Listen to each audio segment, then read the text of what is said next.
أقسم أنني قادر على رد الصاع صاعين، وعلى قلب الطاولة بما لا يتخيله أحد.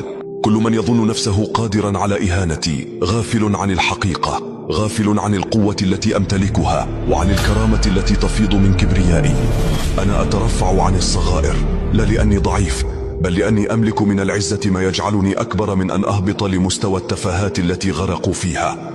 لا يخدعك صمتي، فهو ليس إلا قرارا عن قوة، وهو خيار من لا يهاب المواجهة، بل يعرف متى يختارها ومتى يتركها.